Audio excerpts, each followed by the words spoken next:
The integrated management of the Venice Lagoon. Venice, an endangered treasure. Satellite view of the Venice Lagoon. The ecosystem of the Venice Lagoon. The lagoon ecosystem consists of three main entities which are closely linked through their mutual exchanges: the drainage basin, the lagoon, the upper Adriatic Sea. The drainage basin. The area draining into the lagoon totals 1,877 square kilometers. The network of waterways has a total length of 2,515 kilometers and 900 million cubic meters of freshwater flow into the lagoon every year. In the drainage basin, there are 101 towns and villages with 1,460,000 inhabitants. 62% of the area is devoted to agriculture. The surface area of the lagoon is approximately 550 cubic kilometers. The average depth of the lagoon is 1.2 meters.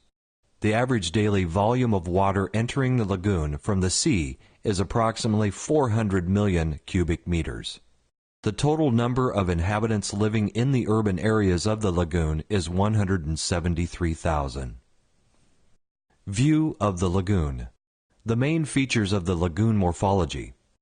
The coastal barrier. Narrow barrier islands and littorals separating the lagoon from the sea. The lagoon inlets.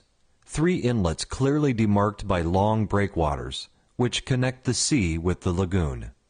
Mud flats, salt marshes, tidal creeks, and ponds. Morphological units which regulate the lagoon hydrodynamics and host a variety of organic, vegetable, and bacterial matter, as well as a large number of bird and fish species. Islands. Unsubmerged areas which over the centuries have housed military installations, monasteries, hospitals, and private houses. Fish farms. Wetland areas separated from the open lagoon by embankments and locks, unaffected therefore by the ebb and flow of the tide. Aerial view of a coastal barrier. Aerial view of a lagoon inlet. Aerial view of tidal creeks. Aerial view of a lagoon island. Aerial view of a fish farm. The Adriatic Sea. The northern part of the Adriatic Sea is a kind of a closed basin with shallow waters, up to 30 to 40 meters in depth, and sandy beaches. Prevailing winds are Bora from the northeast and Sirocco from the southeast. Tides have a normal range of plus or minus 60 centimeters, but in particular atmospheric conditions, high tides can reach a level of 1.6 meters above mean sea level, a phenomenon which is called acqua alta, or high water. The evolution of the Venice Lagoon over the centuries.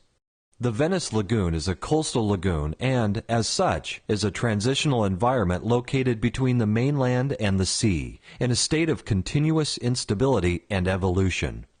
Its morphology is determined by the accumulation of sediments from rivers or the sea and erosion due to the actions of waves and tides. In the past centuries, the Venice administration conducted a successful battle against the tendency of the lagoon to silt up. The city authorities managed to transform the lagoon into a resource through good daily administration, meticulous design strategies, enlightened managerial plans. In the 10th century, many rivers were flowing into the lagoon, which had rather consistent depth, and the connections with the open sea were numerous and broad. During the period between 1300 and 1800, the main rivers were diverted outside the lagoon in order to prevent its siltation and thus guarantee the security and economic life of the city of Venice. During the period between 1800 and 1920, the long breakwaters at the 3 mouths of the lagoon were constructed in order to maintain sufficient width and depth for the navigation of ships. The period between 1920 and to today is characterized by further important transformations inside the lagoon: dredging of navigational channels, land reclamation for industrial and agricultural uses, increase of the surface of fish farms closed to tidal expansion, increase of the anthropic pressure in the catchment area.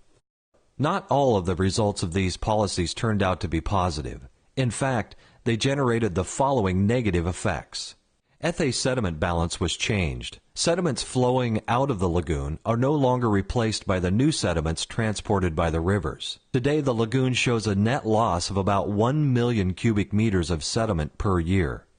Ethe erosion process inside the lagoon has accelerated and the lagoon morphology became flatter. Ethe regime of sediment along the coast changed and the littorals became narrower and more fragile. Tidal flooding.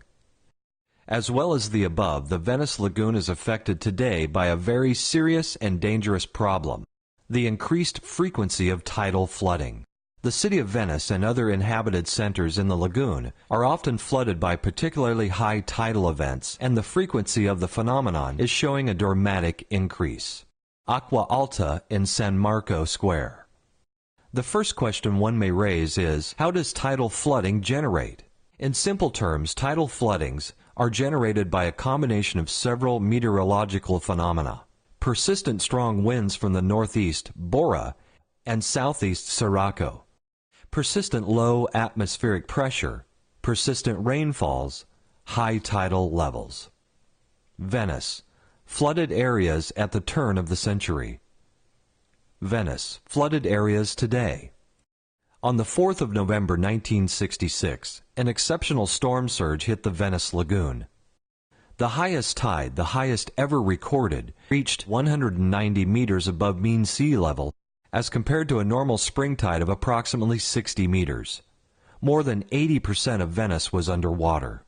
Tidal flooding of Venice in 1966. Tidal flooding has always been recorded in history, but in recent years, its frequency and levels have increased significantly. In the first decade of this century, St. Mark's Square was flooded 7 times per year.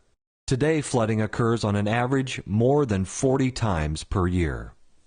The second question can be, therefore, what is the reason for the increase in frequency and magnitude of the phenomenon of the Acqua alta? The main reasons are a reduction in the difference between ground level and sea level of about 23 centimeters, which has occurred since the beginning of the century. The modification over the centuries in the structure of the coastal defenses and the morphology of the lagoon. In the last 10 decades, the average sea level has risen about 11 centimeters. It is believed to be global warming, osteic rise. In the same period, the ground level has lowered by about 12 centimeters due to a subsidence process, mainly caused by the natural compaction of sedimentary soils and excessive draining of groundwater. Today, subsidence seems under control while osteic rise still constitutes a potential risk. An osteic rise of the sea level of 30 centimeters is within the realm of possibilities in the next 100 years. With a 30-centimeter increase in sea level, St. Mark's Square could be flooded more than 200 times per year.